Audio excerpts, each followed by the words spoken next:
యోబును దేవుడు నాశనంకి అప్పగించలేదు. రెండంతల దీవెన ఇచ్చినాడు, కానీ ఒక సత్యం చెప్పాడు, అమూల్యమైన మాట చెప్పి ఆయన నన్ను విరగగొట్టాడు. ఎప్పుడు విరగొట్టాడు?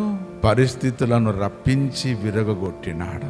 సంతానమును దూరము చేసి విరగగొట్టినాడు, సంపదను దూరము చేసి విరగగొట్టినాడు, ఆరోగ్యమును దూరము చేసి విరగగొట్టినాడు, స్నేహితులను రప్పించి స్నేహితులను ముందడ కూర్చోబెట్టి పొడిచే మాటలు అనిపించి విరగగొట్టినాడు, నలగగొట్టినాడు. దేవుడు అనుకున్న ఆకారం యోబులో రావడం ప్రారంభమైంది.